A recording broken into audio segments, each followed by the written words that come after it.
ലോക്സഭാ തെരഞ്ഞെടുപ്പ് മുന്നിൽ കണ്ട് പത്തനംതിട്ട ലോക്സഭാ മണ്ഡലത്തിൽ തട്ടിക്കൂട്ട് വികസന പ്രവർത്തനങ്ങൾ ഇടതുമുന്നണിയുടെ MLA മാർ നടത്തുകയാണെന്ന വിമർശനവുമായി കോൺഗ്രസ് രംഗത്തെത്തി.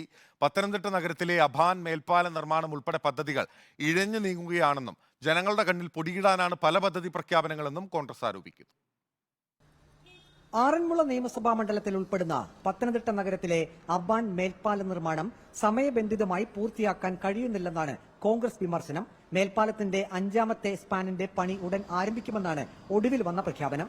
ജില്ലയിലെ പദ്ധതികളെല്ലാം പ്രഖ്യാപനത്തിൽ മാത്രം ഒതുങ്ങുകയാണെന്നും നിർമ്മാണ പ്രവൃത്തികൾ ഒരിഞ്ച് പോലും മുന്നോട്ട് പോകുന്നില്ലെന്നും കോൺഗ്രസ് നേതൃത്വം ആരോപിക്കുന്നു.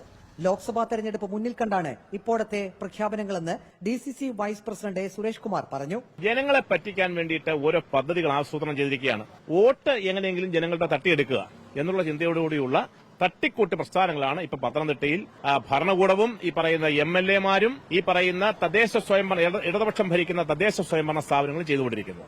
അബാൻ മേൽപ്പാല നിർമ്മാണത്തിനായി ജില്ലയുടെ ശില്പി KK നായരുടെ പ്രതിമ നീക്കം ചെയ്യാൻ ഇടതുമുന്നണി ഭരിക്കുന്ന പത്തനംതിട്ട നഗരസഭ കേരള റോഡ് ഫണ്ട് ബോർഡിന് അനുമതി നൽകിയിരുന്നു. ഇതാണ് കോൺഗ്രസിനെ ചൊടിപ്പിച്ചിരിക്കുന്നത്. സിമന്റ് ഉപയോഗിച്ച് നിർമ്മിച്ച പ്രതിമ ഇളക്കിയാൽ പൊട്ടിപ്പോകാനുള്ള സാധ്യതയുള്ളതിനാൽ പകരം വെങ്കല പ്രതിമ സ്ഥാപിക്കണമെന്നും കോൺഗ്രസ് നേതൃത്വം ആവശ്യപ്പെട്ടിട്ടുണ്ട്. രണ്ടാം പിണറായി സർക്കാരിന്റെ കാലാവധി തീരുന്നതിന് മുമ്പ് ജില്ലയിൽ പ്രഖ്യാപിച്ച പദ്ധതികൾ പൂർത്തിയാക്കാൻ കഴിയില്ലെന്നാണ് കോൺഗ്രസ് നേതൃത്വം ആവർത്തിച്ച് വ്യക്തമാക്കുന്നത്. ലോക്സഭാ തെരഞ്ഞെടുപ്പിൽ ജില്ലയിൽ മുടങ്ങിക്കിടക്കുന്ന വികസന പദ്ധതികൾ പ്രധാന പ്രചരണായുധമാക്കാനുള്ള തയ്യാറെടുപ്പിലാണ് കോൺഗ്രസ് നേതൃത്വം. റിപ്പോർട്ടർ, പത്തനംതിട്ട.